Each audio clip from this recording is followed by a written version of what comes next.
Here's a quick challenge for you. In the next 10 seconds, can you show someone your target account list? Find out why you need to be able to do that in this episode with a tip from Mike Weinberg and his book, Sales Truth.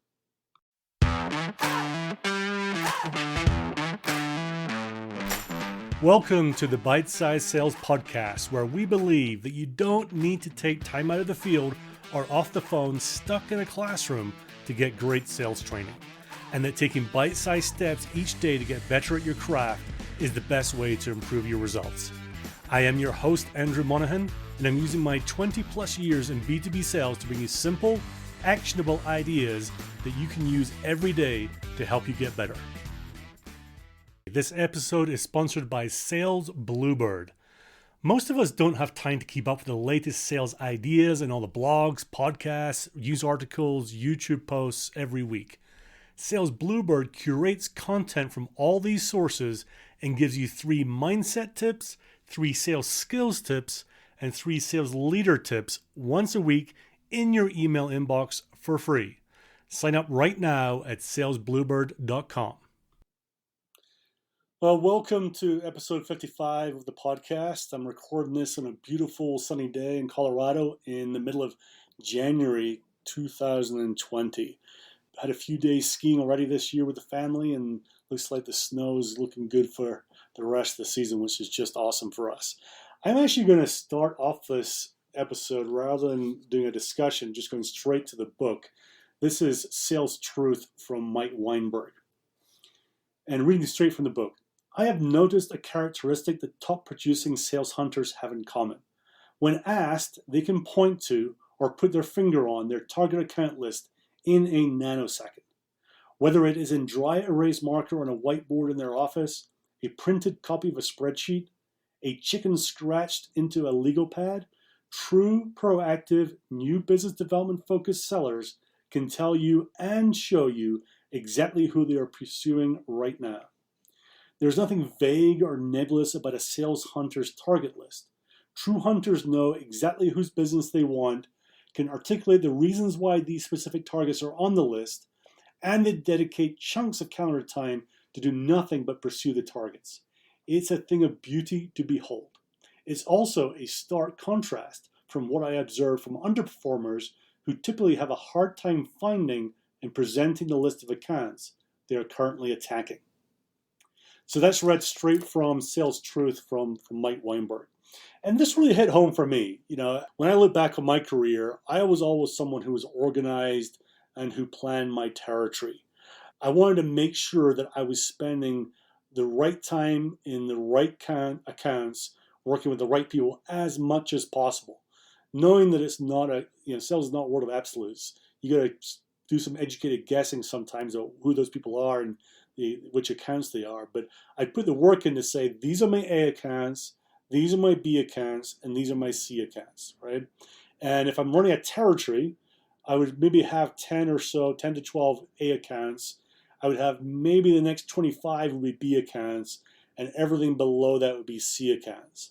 And depending on what I was selling and the state of the territory and things like that, that would determine what would be an A account, B account, and a C account, right? So the idea of going through having a ideal customer profile, a dream client, whatever term you want to use, I'd figured out what that was.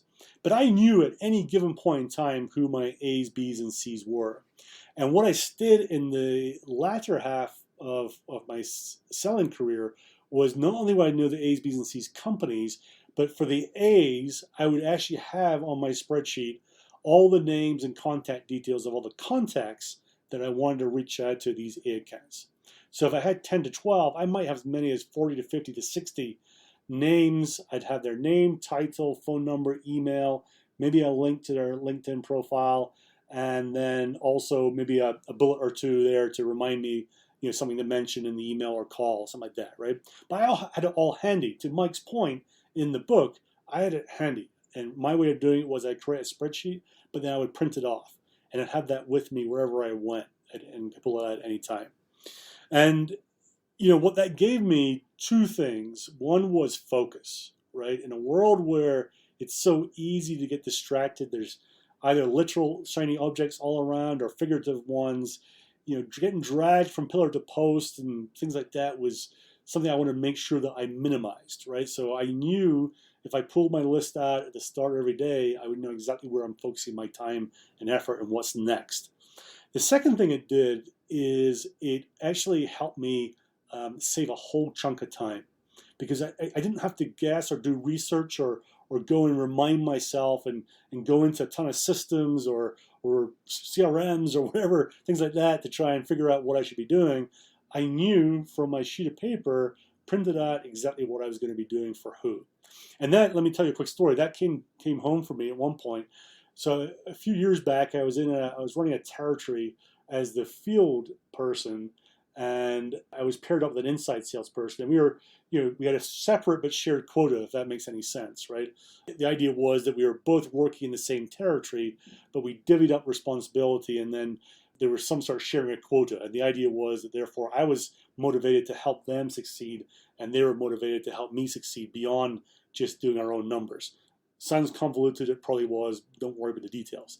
The important thing was that we were both motivated to help each other. And I remember after a few months, there wasn't really the production coming out of the inside salesperson, but new opportunities coming in. I think they were doing a great job on growing existing deals they had or renewals or things like that, but they weren't doing very much on new business. So I said, look, let me come down. So I flew down to the office, and I said, why don't we spend the morning in a conference room making calls together, and we can learn from each other and figure out what's going on. So we set the time, and I forget what it was. Let's say we started at 9 o'clock, and we sat there. And at 9 o'clock, I had my list in front of me. I knew exactly who I was calling, emailing, the whole thing. And I'd zipped through my list in like an hour and a bit. I think I'd had a number of conversations and booked 2 meetings in the first pass, right? And I think after that hour and a half, the person I was working with, they'd maybe been in the CRM a few times, picked out a few names, and made a couple of calls, but had nothing to show for it. And it was eye-opening to me to see a completely different way of working, and which way was obviously paying off and which way was not. And to give them credit, the first question they asked after I'd finished my call list was, how do you do that? And how can I learn? And, help me, right? And we developed a great working relationship together over time.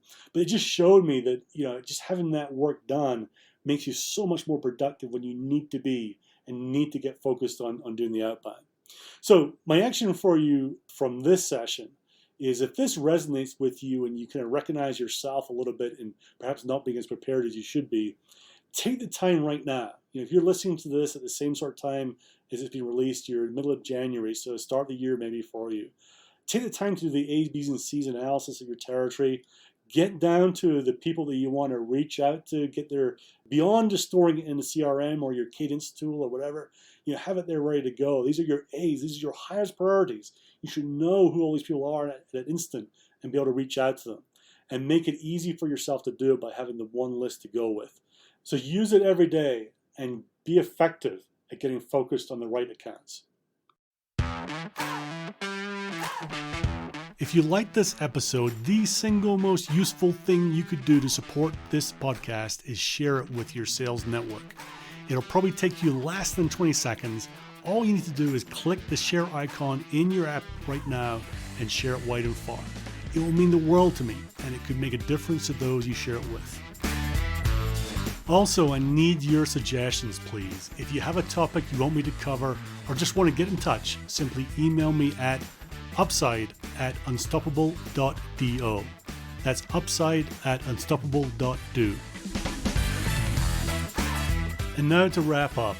Training without implementation is just entertainment, and pretty poor entertainment when I deliver it. So make sure you take action on what you learned today and keep getting it better and better each and every day. Also, this world does not need more sales BS, so please don't create any more. Be great at the fundamentals, be honest, be real, be yourself, just do not BS. And finally, I'm signing off as the great Joe Sexton would by saying, gone to sell.